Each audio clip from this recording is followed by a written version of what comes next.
Bonjour à tous.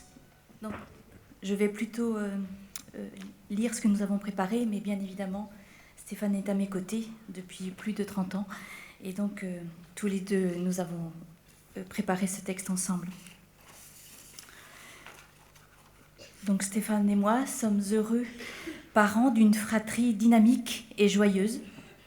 En 4 ans, Guillaume, François et Élodie sont venus remplir notre vie de famille. Une famille tranquille, des journées remplies au rythme du collège, du lycée, des activités sportives et de nos vies professionnelles respectives.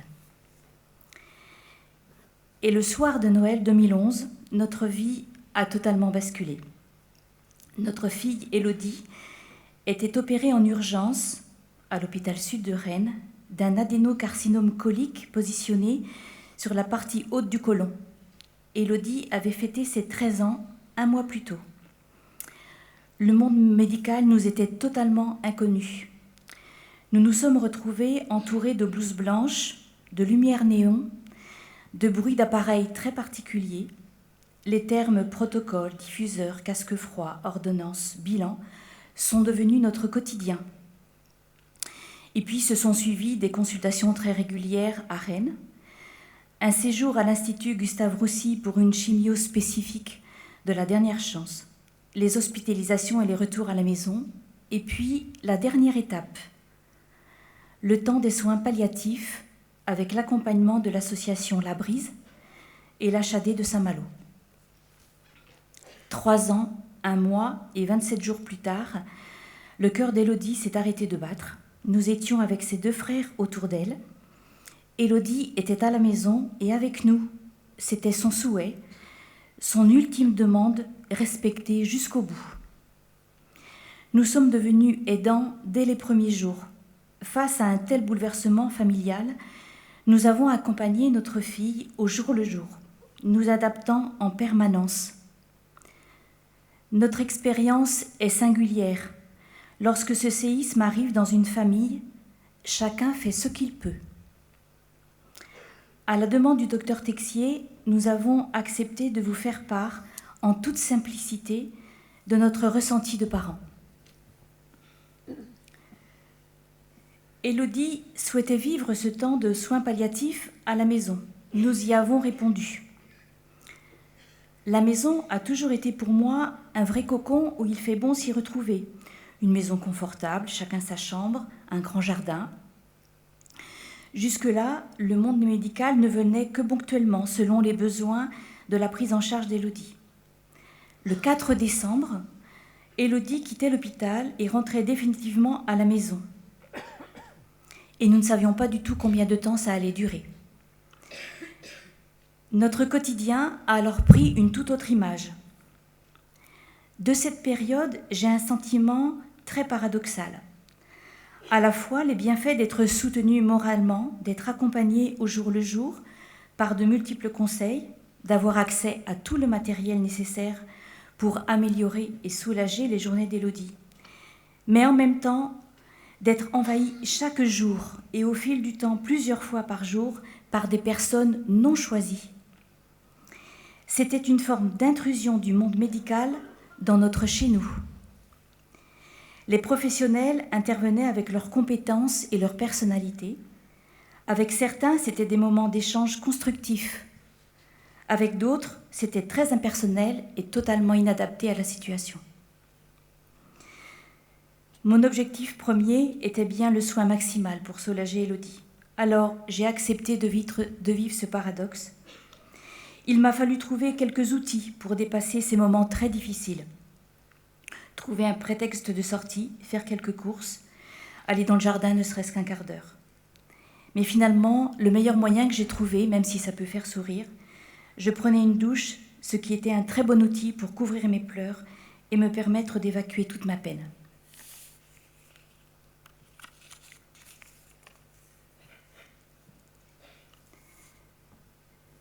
Aidante. Même si ce terme aidant a toute sa signification dans les soins palliatifs, je préfère utiliser le terme accompagnant.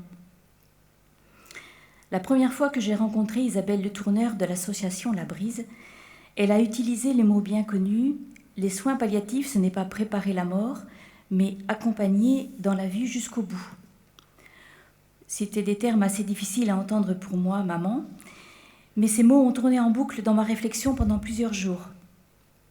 Maître de la vie dans ses journées. C'était certainement ce dont avait besoin Élodie pour tenir. J'ai donc mis une attention particulière à écouter ce qu'Élodie souhaitait vivre et surtout lui permettre d'être actrice de sa fin de vie. Faire des jeux de société avec ses frères, écouter de la musique, sortir, faire les magasins, retrouver ses copines de lycée, faire venir ses cousines pour le week-end. Cette posture d'accompagnante m'a beaucoup réconfortée. Cela me donnait une trame pour la journée. Si c'était un bon jour, nous pouvions sortir, aménager des activités. Et si la maladie faisait des siennes, nous restions tranquilles à la maison. Chaque jeudi, nous avions une rencontre à la maison avec l'équipe pluridisciplinaire qui suivait Élodie. Elle aimait faire de la tapisserie et à son initiative, nous préparions chaque jeudi matin un gâteau de son choix pour le partager tous ensemble après la réunion. Maître de la vie au jour le jour, selon ce qu'Élodie voulait, selon ses possibilités. J'ai vécu ces jours d'accompagnante avec une intensité profonde, avec une émotion sereine.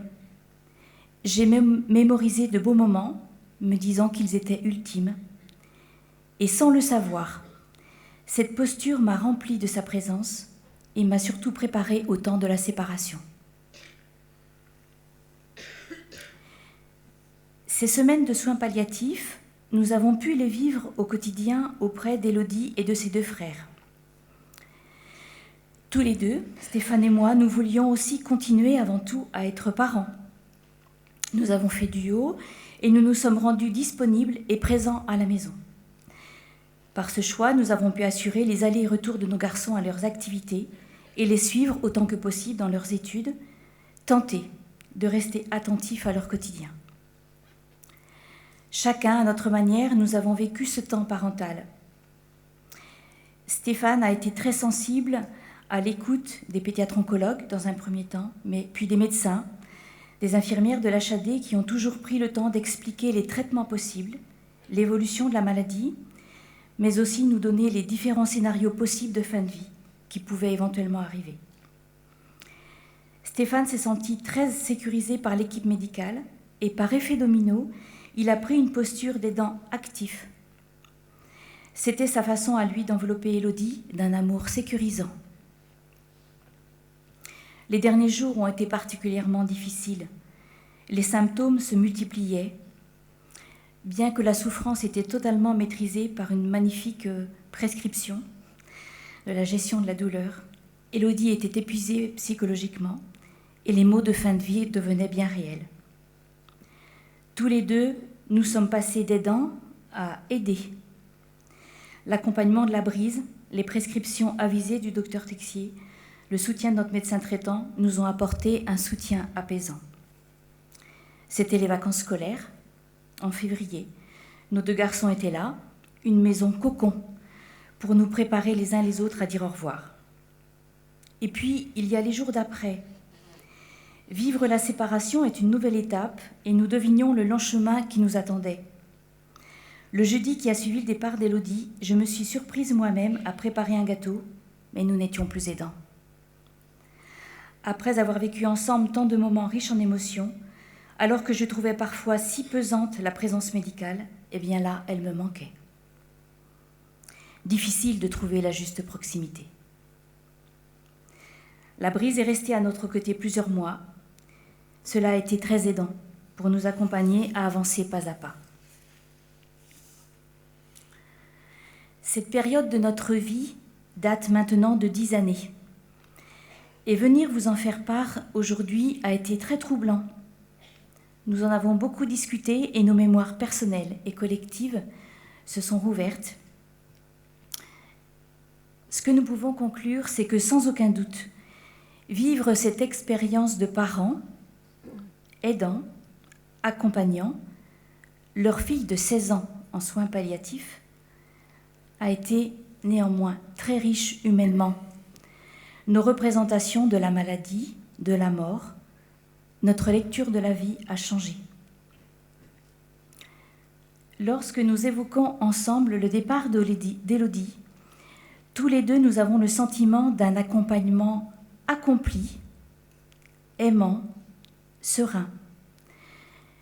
Nous apprenons au fil du temps à être des parents endeuillés, certes, mais heureux, parce que la vie est restée au cœur de notre démarche.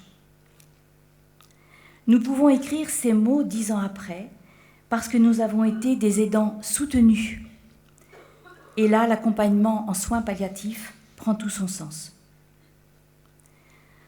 À chacun de vous, bien qu'on ne se connaisse pas, mais nous vous disons un immense merci pour tous vos engagements professionnels et tout le bénévolat qui est fait autour des soins palliatifs. Merci à vous.